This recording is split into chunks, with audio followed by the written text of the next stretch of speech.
De la Junta de Coordinación Política de la 66ª Legislatura del Senado de la República.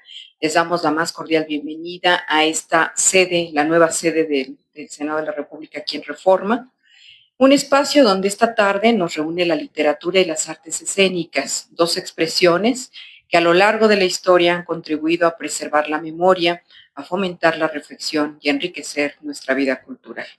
Para esta velada contamos con la participación del actor Iván Zambrano Chacón. Él es un actor egresado de la Escuela Nacional de Arte Teatral y de la Escuela de Iniciación Artística de Limba, cuya trayectoria se ha desarrollado tanto en los teatros, tanto institucional como en proyectos independientes de gran relevancia. A lo largo de su carrera, ha colaborado con destacados creadores escénicos y participado en importantes montajes teatrales, entre ellos Mal País, El Mercader de Venecia, México 68, 1521, La Caída, Felipe Ángeles, Lun y El Eclipse, esta última nominada como Mejor Espectáculo Latinoamericano en los Premios Thalía de España.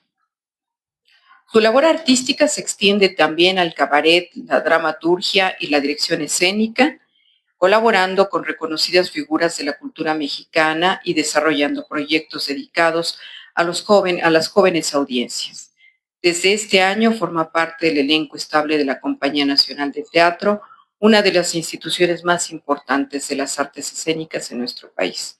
Nos honra contar con su presencia esta tarde y agradecemos su disposición para compartir con nosotros su experiencia, su visión artística y su pasión por el teatro, a propósito precisamente de un día tan importante como es esta de el orgullo LGBT, que es uno de los espacios que en este país como en el mundo se le ha ido dando este lugar tan importante. Entonces, bueno, le damos la más cordial bienvenida a nuestro actor invitado. Les pido un aplauso para él, para iniciar.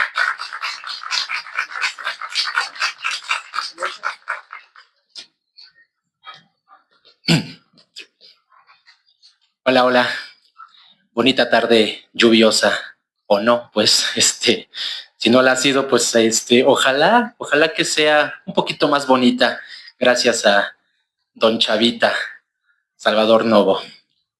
Yo soy Iván y voy a estar aquí con ustedes leyéndoles un cachito de la obra de Salvador Novo.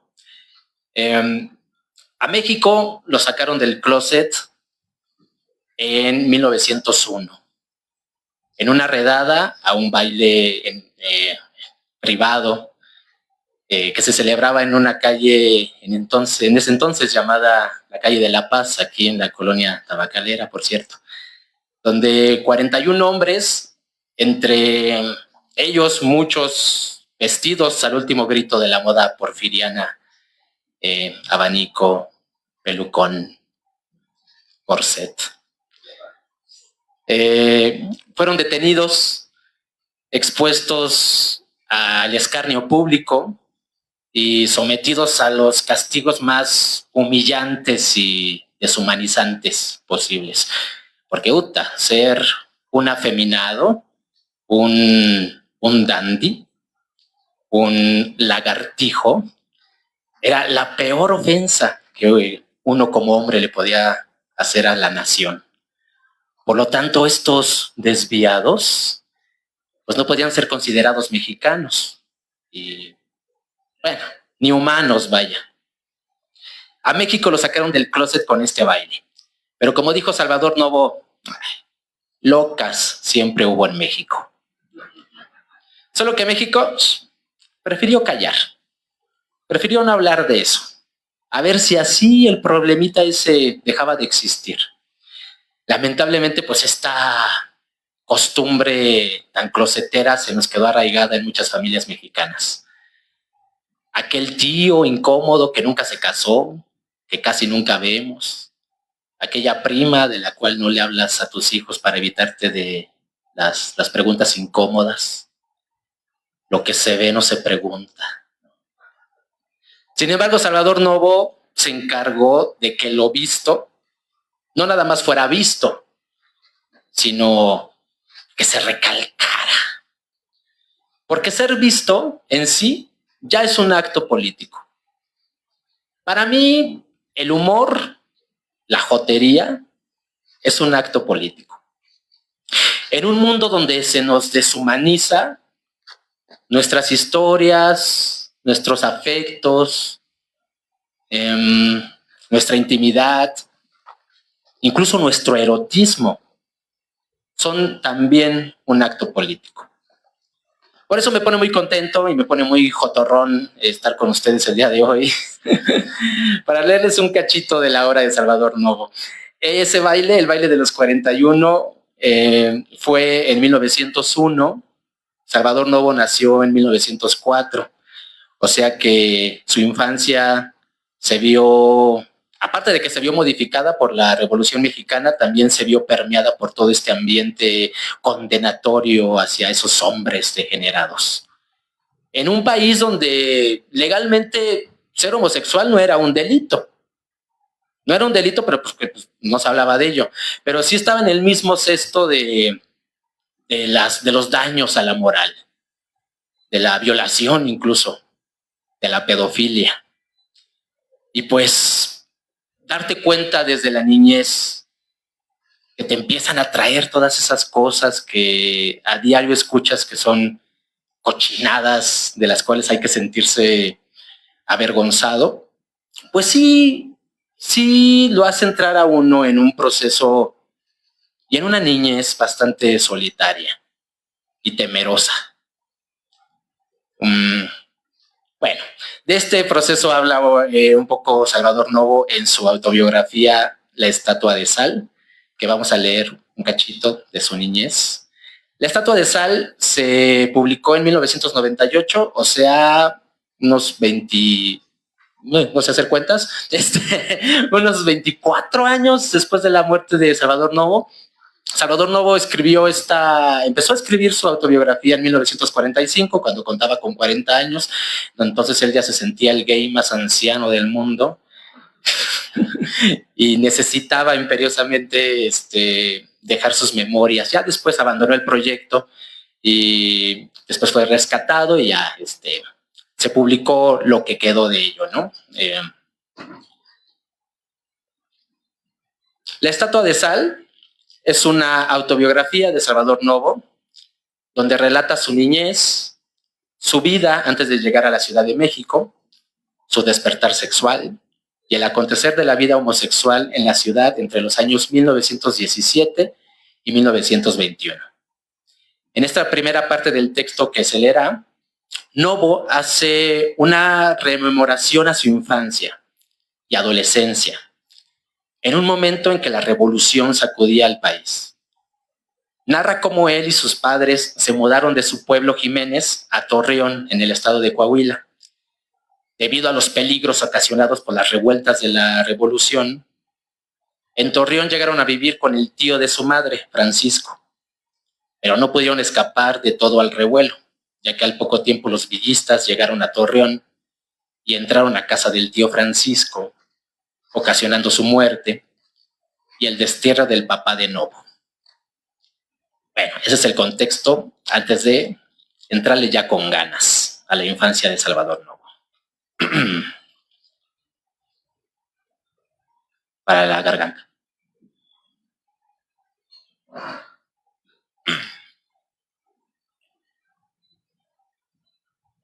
Mi padre se marchó al Paso, Texas, y mi madre y yo permanecimos en aquella casa desolada largas, interminables noches de pavorosa luna, de trágico silencio. Los primeros días, mientras la devolvían, nos refugiamos con la familia Díaz de León, pero luego ya nos instalamos en su soledad, servidos por una vieja cocinera que no dormía en casa, y ahí visitados apenas por los vecinos griegos cuya amistad empezamos así a cultivar. Eran dos socios, apellidados Yanakopoulos y Kipuros. Mientras el primero, que era alto y calvo, salía en su carrito tirado por una mula a repartir sus aguas gaseosas, Pane Kipuros se quedaba a hacerlas y le quedaba tiempo para emprender muchos otros hobbies, tales como la construcción de un piano, tecla por tecla. Su esposa, mexicana, se llamaba Margarita y le había dado ya 2 hijos, Taque y Basilio, bastante menores que yo, pero con los cuales yo jugaba. Pronto nacería un tercero, Jorge, con cuyo bautizo aquellos sencillos y amables vecinos fortalecerían su amistad con mis padres al invitarles a apadrinarlo. Supongo que las hordas de Villa acabarían por marcharse de la ciudad y aún por aflorar la garra de su dominio por todo el norte, pues mi padre por fin volvió de su destierro. Nos traía muchos regalos y había sazonado sus planes originales de consagrarse al comercio en Torreón, para lo cual había adquirido en El Paso mercancías de una venta que suponía fácil y lucrativa. Una vez más, íbamos a empezar un hogar en que yo era cada vez más el centro. Yo ya había crecido en esos meses, sin duda. Más allá de las provisiones paternales que me trajeron entre sus obsequios, un adorable par de sandalias, a cuya cautivadora coquetería, pues no logré hacer ingresar mi considerable pie. Disfruté mucho, en cambio, de un suéter gris, que me daba en el espejo una silueta femenina, acentuada con mis movimientos. Porque era el momento en que tenía que abandonar la indumentaria infantil. En una época en la que la ropa sport que hoy lucen los chicos ni se conocía. Y se pasaba bruscamente, sin transición, del traje de marinero a la ropa austera y sin gracia de las personas grandes. Apenas con la diferencia de los pantalones cortos y las medias de popotillo, que yo detestaba. Gustaba entonces de transformarme, de travestirme. Jugaba al teatro en casa con los chicos griegos. Y por las noches insistía en acompañar a las criadas a algún mandado, nomás para salir con ellas a mezclarme entre los pelados, que se congregaban a escuchar los corridos y las canciones de un ciego que rasgueaba su guitarra para entonarlas. Ay, a mí me encantaba.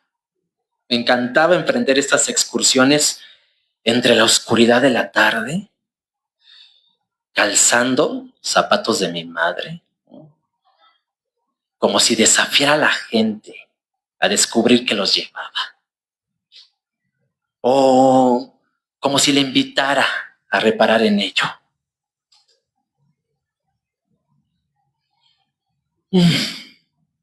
Una de esas tardes me hallaba escuchando en un grupo el canto del ciego, cuando sentí que algo caliente me mojaba la pierna.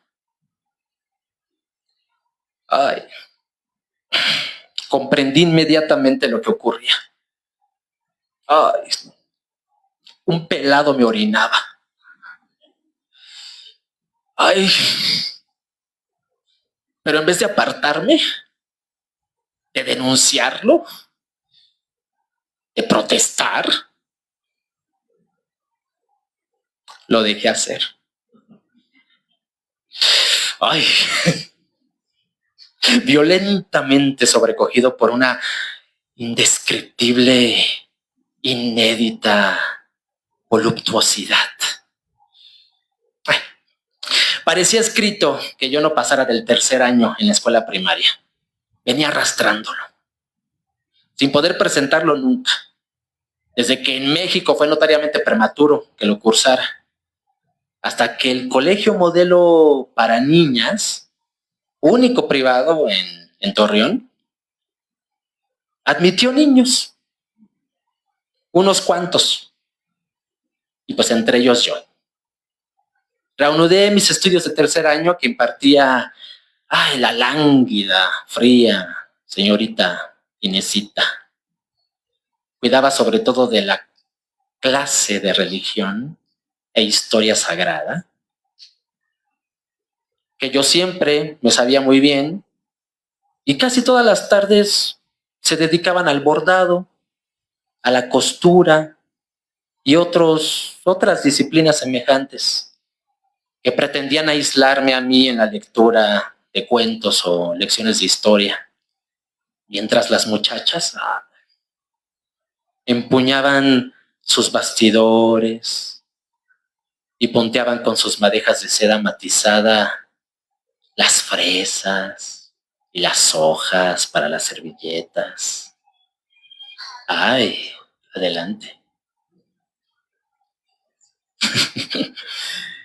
Me encantaba. Y las más expertas tejían sobre el cojín. Ay, los bolillos del encaje inglés. Pero yo no podía concentrarme en la lectura. Hallaba irregular que no me asignaran tareas de bordado. Estaba cierto que yo podía cumplir y que emprendía, pidiéndoles a las muchachas que me dejasen ayudarlas. Algunas empezaban a hablar de los novios. Se comunicaban el secreto de que los tenían.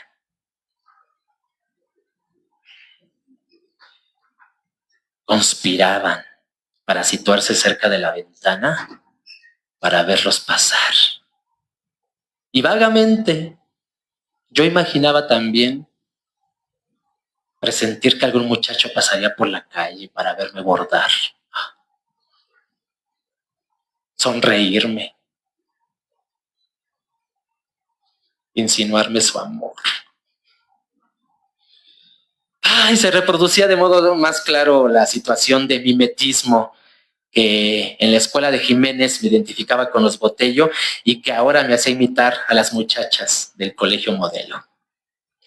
Las contradicciones de un reglamento que nos encerraba a los chicos durante el recreo en un pequeño patio, separados de las muchachas. Mientras en clase convivíamos, subrayaba en mí, ante mis ojos, la injusticia de una discriminación sexual que me resultaba tan irritante como incomprensible. De los 4 o 5 chicos que integrábamos en aquel colegio para niñas la representación del sexo fuerte, Napo fue bien pronto, por notorias afinidades, mi más íntimo amigo. Era inquieto, travieso, hijo único de una madre separada por cuestión de crecidos intereses de su padre. Ambos vivían con sus abuelos maternos y con sus tíos, alternativamente en alguna de sus muchas grandes casas a que yo solía quedarme con él, a comer en una mesa enorme, presidida por el abuelo, limpio, austero, distinguido anciano, semejante al retrato de un caballero antiguo, que se animara silencioso desde su perilla francesa y sus bigotes encanecidos. Concluida la ceremoniosa comida, Napo y yo nos encerrábamos en el desván, lleno de sombreros y vestidos de su madre, con que organizábamos una orgía de disfraces. Pero a pesar de estas debilidades femeninas de Napo que nos unían, había en él, sin duda, por el origen ranchero que le daba la vasta posesión familiar de muchas haciendas algodoneras, una aptitud viril para otros juegos que yo carecía por completo.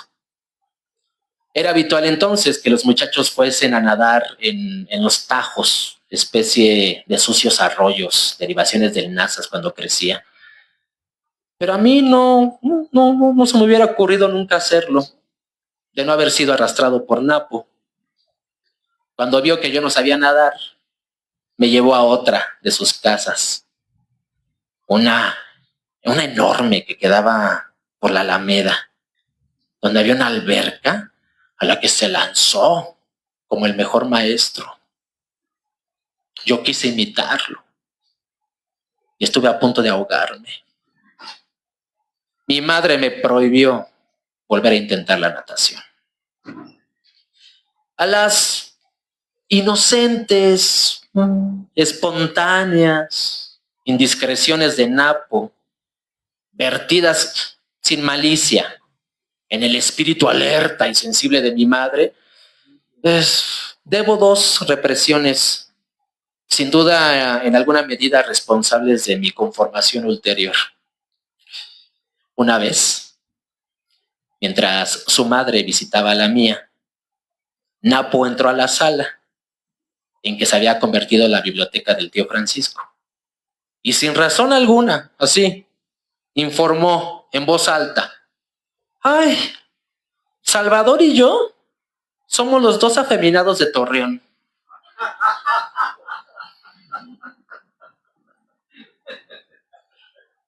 Habituada a sus exabruptos, su mamá se limitó a indicarle que se fuera a jugar conmigo. La mía guardó silencio. Pero desde ese día advertí que Napo había dejado de simpatizarle. Muy poco después, al regresar del colegio, hallé a mi padre artificialmente encolerizado y dispuesto a azotarme con la cuerda, una cuerda que empuñaba. Me dio unos cuantos golpes. Y entre un llanto que nacía más del desconcierto que del dolor, supe que mi madre,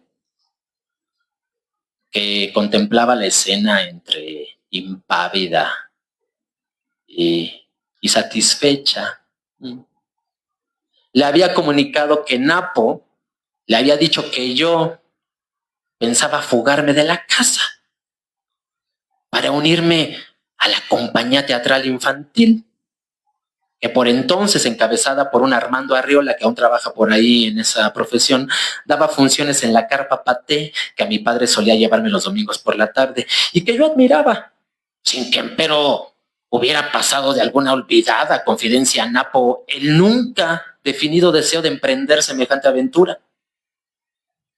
Sí, sin duda mi madre desplazaba de esta manera hacia una culpa lateral revelada por Napo y que representaba mi fuga, mi heterodoxia, y restituía a la autoridad de mi padre, raramente invocada con respecto a esta posesión exclusiva de ella, que era yo, su castigo simbólico, su irritación y su deseo de venganza por una revelación sobre mi carácter, expuesta crudamente por Napo en su presencia. Asumía el carácter de una publicación intolerable del secreto, que había sido hasta entonces el de nuestra cohesión frente a mi padre y frente al mundo. Concluido ese año, su familia envió a Napo a estudiar agricultura, que sería útil para sus intereses allá en El Paso. Allá me escribió, pero mi madre abrió las cartas. Y en respuesta a una que se mostraba particularmente confidencial, me dictó la que para siempre rompió nuestra amistad. Continuará. Y bueno, si el México porfirista era homofóbico, el México posrevolucionario le dijo: quítate que ahí te voy. Pero esta vez desde el estandarte del hombre al servicio de la nación. Aquel hombre cuyas mayores virtudes eran su heroísmo patriótico, su virilidad. Se empezaba ya a gestar la imagen del macho mexicano, ¿no? Ese que nunca se raja. Y pues nosotros nuevamente ofendíamos a la nación. Para el México del siglo XX, inicios del siglo XX, la moda gay estaba relacionada con la aristocracia del siglo XIX, con lo dandy, con muy a la Oscar Wilde. Entonces, para el México posrevolucionario, pues la homosexualidad era el ejemplo de lo más decadente que nos dejó el porfiriato. Entonces, pues en ningún presente embonábamos. Ahora sí que a ellos ningún chile les embonaba. Lamentablemente. O sea que mientras se contaba la historia oficial, cultural, muralista de México, por otro lado se contaba la historia cultural del ambiente gay mexicano. La clandestinidad, para crear sus propios espacios, pues crea su propia identidad. Entonces, irónicamente, la contracultura nace de la segregación.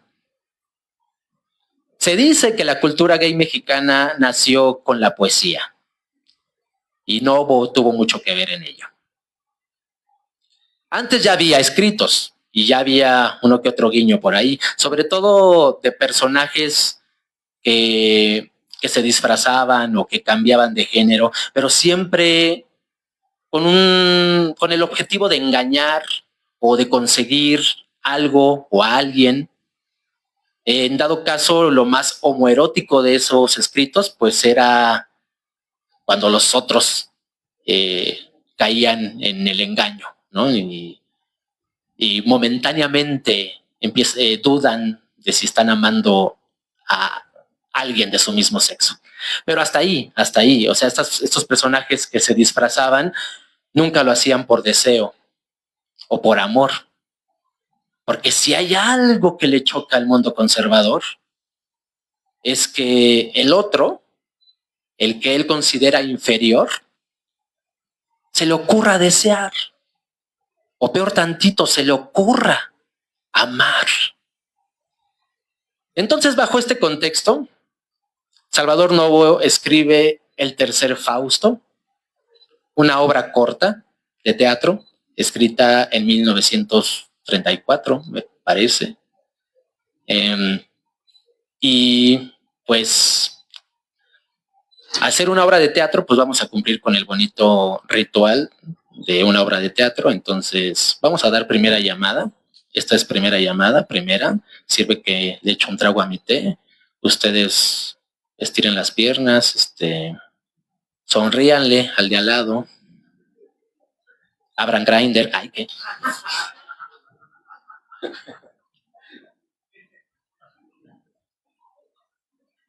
En lo que me sirvo, esta es segunda llamada. Segunda. ¿Ya cayó algo?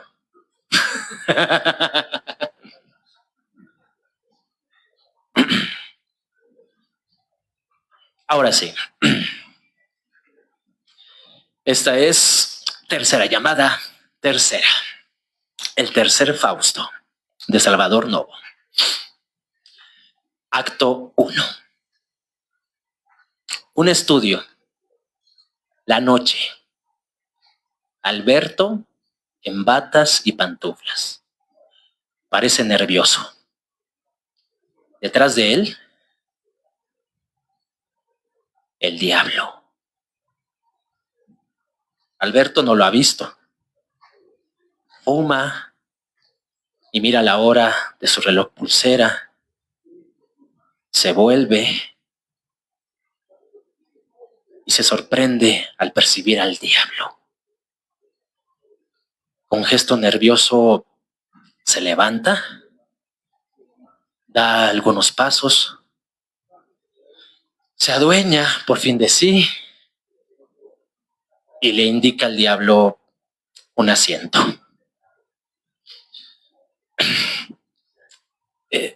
Tenga la bondad de sentarse. Muchas gracias. No me siento nunca. Prefiero escucharle de pie. Supongo que será cuestión de dinero. Para proporcionárselo, no necesito tomar asiento. ¿Cuánto necesita? No es dinero lo que necesito. Para procurármelo no habría acudido al extremo terrible de invocarle a usted con todas las fuerzas de mi alma, de esta alma atormentada que le ofrezco. ¿Ah? Pues entonces no sé. Muy pocas cosas más está en mi mano disponer. Los 7 pecados capitales, ustedes arreglan muy bien para cometerlos sin mi intervención, entonces... Pero usted es omnipotente. La prueba es que ha entrado aquí sin anunciarse. También lo es Dios. Y hace muy pocas cosas que yo sepa. Tan pocas que yo me veo precisado a veces a suplantarlo. Los hombres le rezan constantemente y le piden esto y aquello. Él tiene santos especializados en determinados milagros.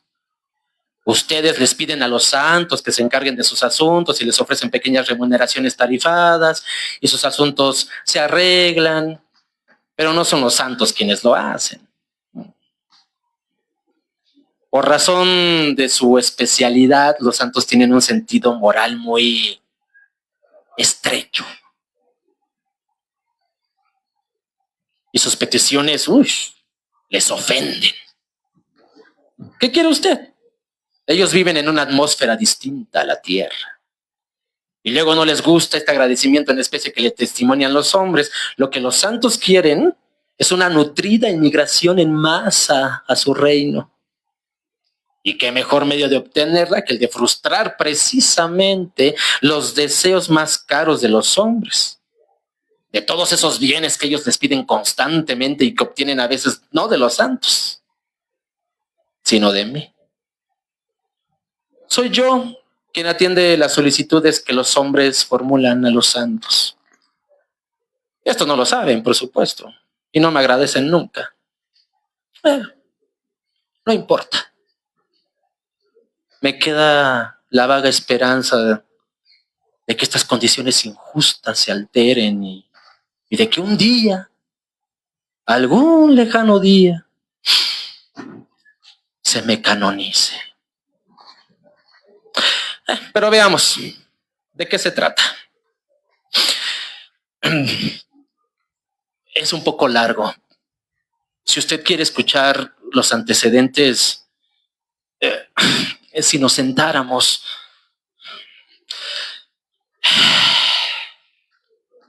Como quieras. Gracias.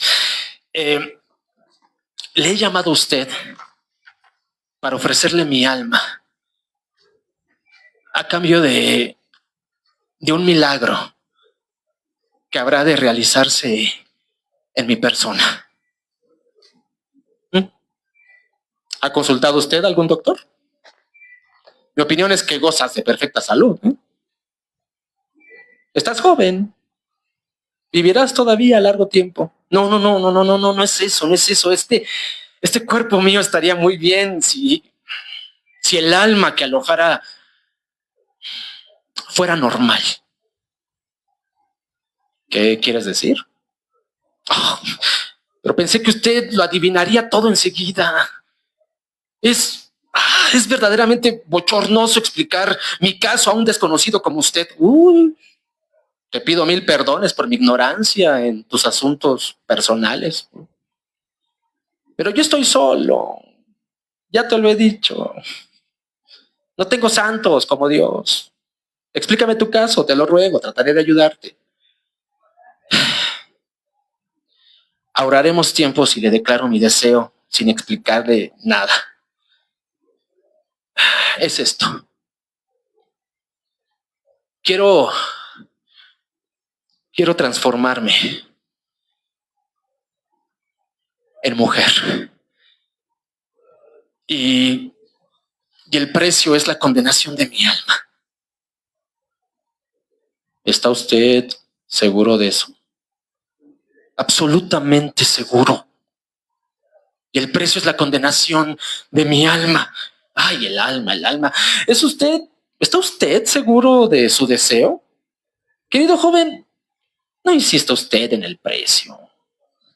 No recuerdo haber objetado al que usted fija tan persuasivamente. Ya lo discutiremos más tarde. Me interesa ante todo conocer la razón de su extraordinario deseo. Ya que insiste, pues bien. Estoy enamorado. Estoy enamorado de un hombre. ¿Y el hecho le molesta? ¿Por qué no me pide que quite ese amor de su corazón? Puedo hacerlo en un santiamén. No tendría usted que adquirir hábitos que desconoce por completo. No. Dejar de amarlo sería como dejar de existir. Quiero ser suyo totalmente y que él me pertenezca por completo. Usted sabe bien que en mis actuales condiciones esto es imposible. ¿Han tratado ustedes el asunto? ¿Cómo sería posible? Él debe ignorar siempre mi amor culpable. ¿Tengo yo la culpa? ¿Educación? ¿Herencia? ¿Perversidad? ¿Qué sé yo? Su amor me haría tan dichoso. Pero es preciso que él lo ignore. Yo perdería. Estoy seguro hasta el triste consuelo de su amistad. De esos instantes fugitivos en que estrecho su fuerte mano, en que miro sus amplios ojos, en que mi corazón se llena de íntimo llanto al contemplar su dulce boca. ¿Tiene su amigo inclinaciones literarias? ¿Por qué lo pregunta? ¿Qué sé yo? Podrían emprender juntos algunas lecturas provechosas desde el punto de vista de usted.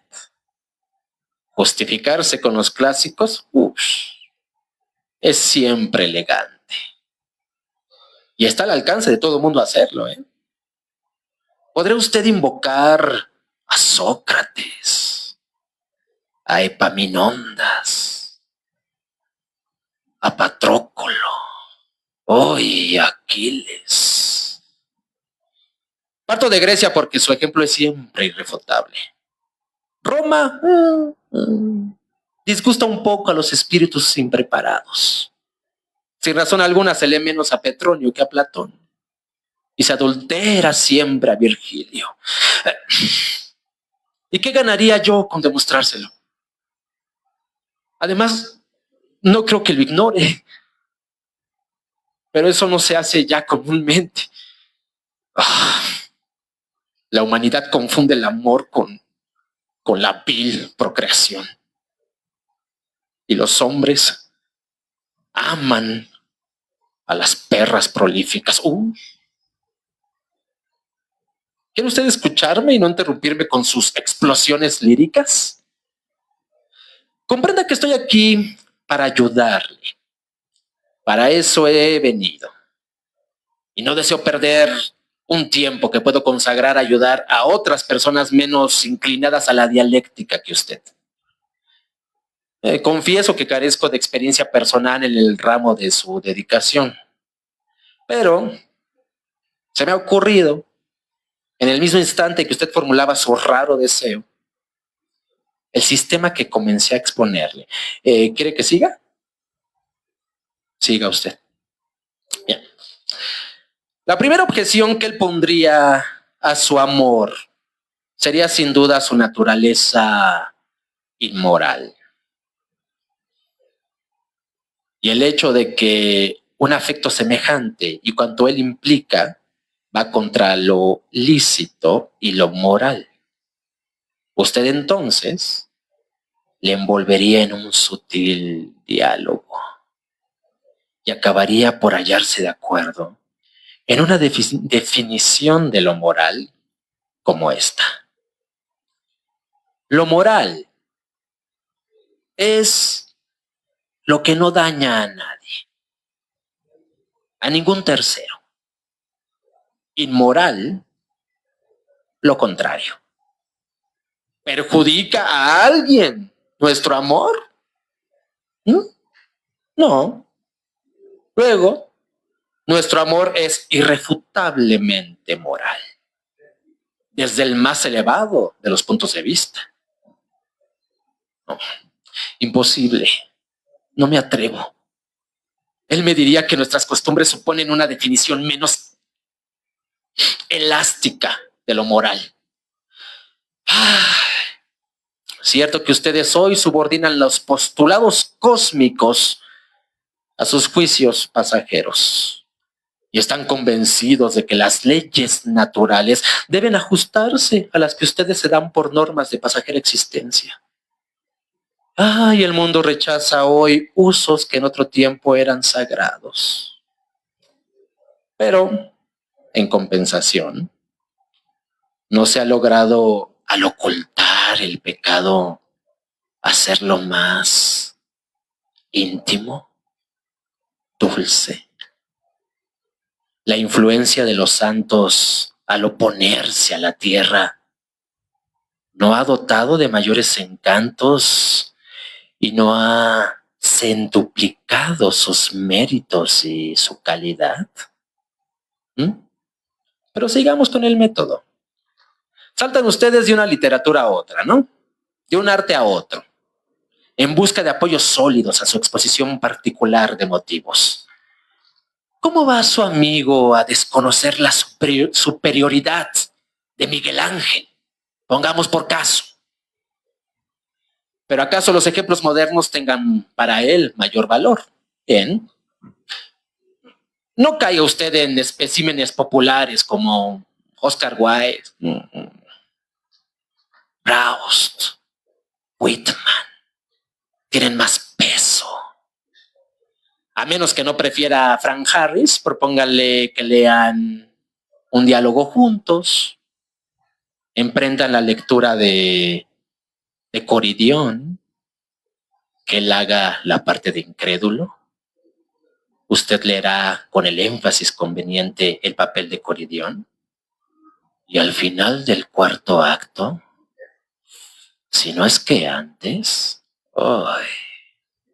estarán uno en el brazo del otro.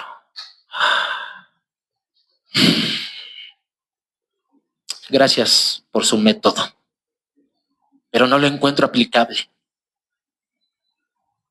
Si los libros le pudieran inducir a amarme, yo ya no le amaría. Quiero ser suyo totalmente y por mí mismo, sin explicaciones, sin discusiones. Usted comprenderá que en mis condiciones actuales esto es imposible. ¿Qué la aparta de mí tal como es, con los prejuicios de nuestra civilización, con ese gusto, aunque yo probara que es adquirido y postizo y noble por las mujeres? Estos pantalones, esta barba que hay que seguir a diario, pues bien, téngame como he de satisfacerle. Carne fofa y prolífica, rostro pintado y flácido, pies ridículamente empinados. Todavía hay otro método. Váyase a Europa. Hágase depilar, cambie su voz o mátase a mutilaciones científicas. ¿Sabía usted que ha empezado a lograrse ya con animales inferiores? No se burle de mí. Si le he llamado, si recurro a usted, es porque desprecio el arte y la ciencia. Y solo conservo fe en el milagro. Mi alma, su alma no me interesa. Dispongo ya de cuantas variedades he menester para una que otra conversación. Puede usted guardarla, ofrecerla a los santos, a San Agustín, por ejemplo. ¿Quiere usted decir que no lo hará? ¿Que no acepta usted? Lo haré, ya que parece irle tanto en ello. Pero no se esfuerce en retribuirme, ¿eh? Quedaré pagado con presenciar, si usted lo permite, la escena sin ser visto. Y de esto último, yo me encargo. Dios lo bendiga. No sabe cuán feliz me hace. Ay, Armando, Armando, si supieras lo que hago por ti. ¿Qué debo hacer? Usted nada. Mañana, al despertar, todo habrá cambiado. Su guardarropa mismo. Yo me encargo. Puede ir tirando su gilet desde ahora. Gracias. Gracias. ¿Ya se va usted? ¿No va a darme algunos consejos sobre mi nuevo estado? Creo que ya lleva usted adelantado bastante. Debo irme. Tengo que instruir a una recién casada. No volveré a verle cuando guste. Pero estoy cierto de que no ha de necesitarme, ¿eh?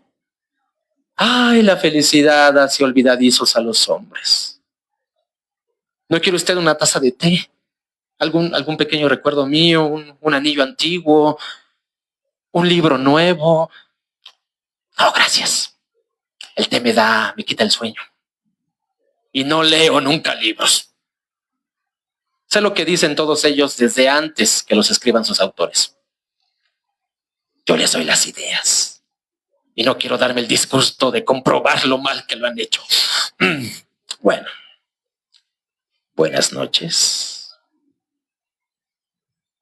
Alberto avanza como para decir algo.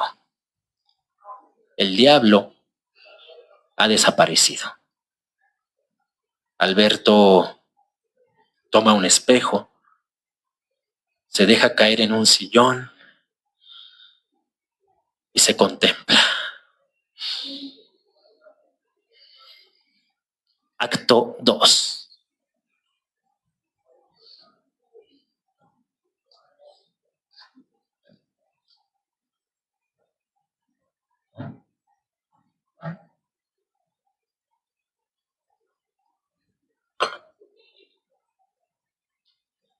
El despacho de Armando. Día. Armando sostiene una cortina para dejar pasar a alguien. Pase, señora. Tenga la bondad de sentarse. ¿En qué puedo servirla? Gracias. Temía tanto que no me recibiera. ¿No tiene prisa? No, bueno, es decir, en fin, estoy a sus órdenes. ¿Con quién tengo el honor de hablar? ¿Qué importa el nombre? Lo he olvidado. Y luego, ¿es verdaderamente necesario? Cuando un hombre y una mujer tienen que hablarse así, tan cerca. ¿En qué puedo servirla? Ay, Armando, no has cambiado. Si supieras qué terror he experimentado esta mañana. El mundo entero me pareció transformado. Me sentía lejos de las cosas, sin derecho a tocarlas. Señora, mírame. Mírame con dulzura, Armando. Extraño tu sonrisa. Lúcela para mí. Aquella sonrisa que tienes ante las cosas como si las vieras vivir. Como si para ti las cosas palpitaran e hicieran inocentes travesuras. O bien esos ojos de asombro, como cuando es más tarde de lo que pensabas y luego levantas la mano y la cierras al bajarla como para saludar.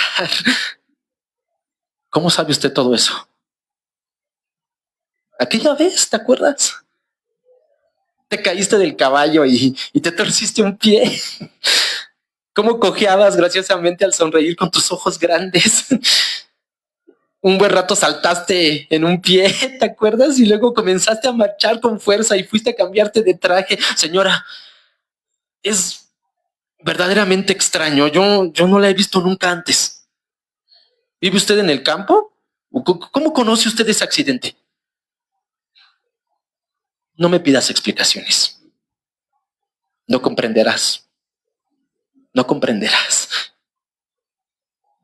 Pero le juro que... ¿Y qué importa? Estoy aquí. Ámame, Armando. Mira, soy toda tuya. Señora, ¿está usted en su juicio? ¿O pretende burlarse de mí? ¿De dónde viene... ¿De dónde le viene esta pasión súbita? ¿Y cómo llega usted sin nombre siquiera a proponerme que la ame? ¿No se da cuenta de que esta escena es ridícula? No toleraré que se burle de mí, ¿eh?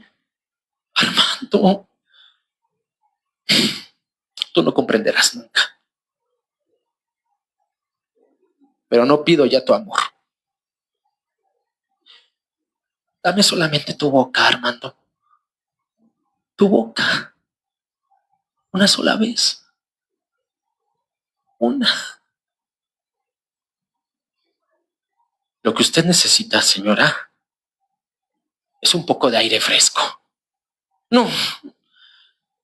No, un beso. Un beso tuyo. Tu boca, tu aliento, tus brazos. Partiré enseguida, lejos. ¿Qué importa lo que ocurra después? Armando, ten piedad de mí. ¿Y de qué serviría mi beso? Yo puedo dárselo, si usted tanto se empeña, pero sin una sombra de amor. Besaría su boca sin mayor efusión que su mano. Exactamente igual. No la amo y usted no tiene razón alguna para amarme. No se ama nunca por razones. Al contrario, no se ama nunca sin ellas. ¿Qué sabes tú de amor? Lo suficiente para no confundirlo con la pasión instantánea. De modo que yo podría esperar. No. Llega usted demasiado tarde en mi vida y en circunstancias inadmisibles. No pido usted amor sino abrazos. Pido siquiera abrazos. No. Solo lo son verdaderamente aquellos que inspiran el amor, no el deseo. Amor, fin en sí mismo, sin consecuencias. Tú no sabes, Armando, lo que es amar sin esperanzas. Vivir los largos años de un secreto que no se puede confesar. Vivir para una estatua que se podría animar si quisiera. Y hacernos dichosos. Llorar en un lecho demasiado amplio.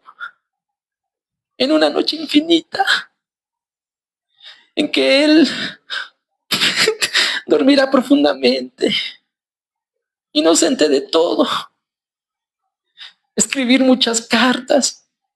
Con mano trémula y dispersarlas luego. Besar apasionadamente un retrato inacible. Vamos, cálmese. Me da usted pena así. Es todo, ¿verdad? Bien sabía yo que si algún día me atrevería a revelarle mi horrible secreto, eso, pena sería lo más que obtuviera de usted. Ve ahora el terrible error de mi vida. Usted no puede amar a nadie. ¿Qué sabe usted? No, a nadie. ¿Vive usted para sí? Contento con ser bello y amable a todos, ¿no? Sin dudas, sin problemas. Pero es eso mismo lo que me ha hecho amarle hasta este punto. Sé bien que hay muchos otros hombres a quien entregar mis caricias. y que me seguirían de rodillas por alcanzarlas. Pero es a ti a quien quiero. Únicamente a ti, Armando. Mi amor. Me da usted pena. No sabe cuánta pena. No sabe lo semejante que somos. No. Nada nos une. Bien lo veo. Más. Mucho más de lo que se imagina. Si yo tuviera su valor, pero no. Ay, qué absurdo pensamiento. ¿Usted ama? Amo, sí. Y con menos esperanza que usted. Solo que de un modo menos abrupto. Yo sé bien que podría apagar mi sed en un abrazo, pero ¿y después? ¿Qué quedaría sino el amargo recuerdo de una felicidad apurada groseramente de un solo sorbo? Yo conozco también la íntima tortura de una pasión que no ha de realizarse nunca. Y el sabor del llanto, cuando el destino aparta de nosotros los labios únicos. Y el triste consuelo de estrechar una mano que quisiera incrustar en nuestro pecho. Ya ve usted, señora, que no soy de estatua insensible. Pero no es usted. ¿Qué le voy a hacer? Luego, usted ama y sufre. Y ella ha sido incapaz de comprenderlo. Sí, pero no le reprocho nada. ¿Cómo podría reprochárselo? Hablaba usted de ahogar la pasión en el placer. Triste consuelo. Yo también aspiro a él, no como un fin, sino como el único medio. Por su amor, Armando, hágame usted feliz. Una vez, una sola vez. Haré cuanto pueda para agradecérselo. Buscaré a esa mujer. Imposible, no.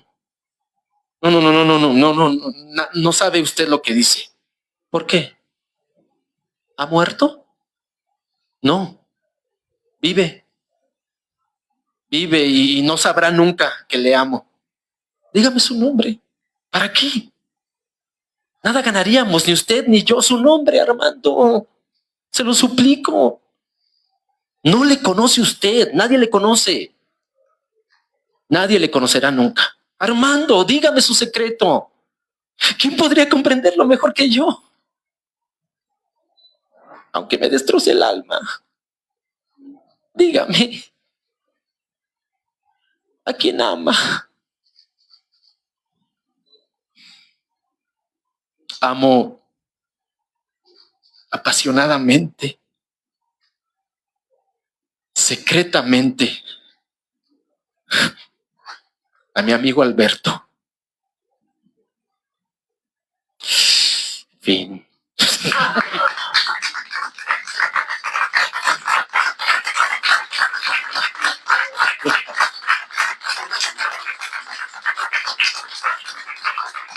Gracias. Ese fue, gracias. Ese fue el tercer Fausto de Salvador Novo. Y bueno, ya para irnos despidiendo, el odio que el personaje de Alberto siente hacia sí mismo, hacia las mujeres, hacia el arte, hacia la ciencia, hacia el mundo entero, pues tampoco nació de a gratis. No se justifica, pero tampoco nació de a gratis.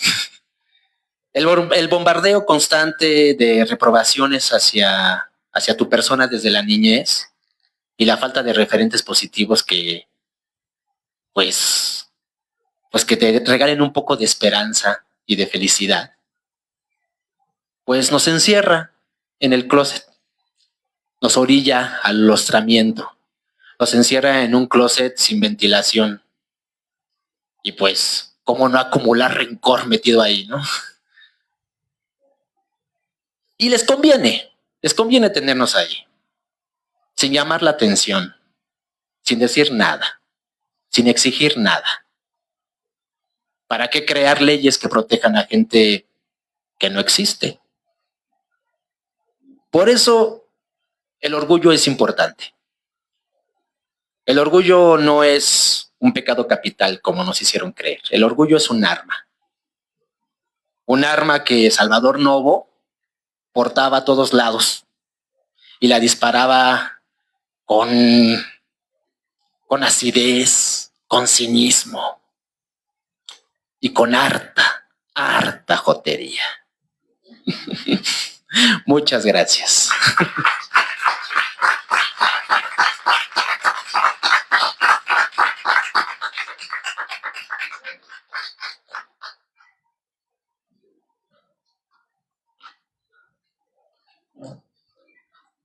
Pues muchas gracias.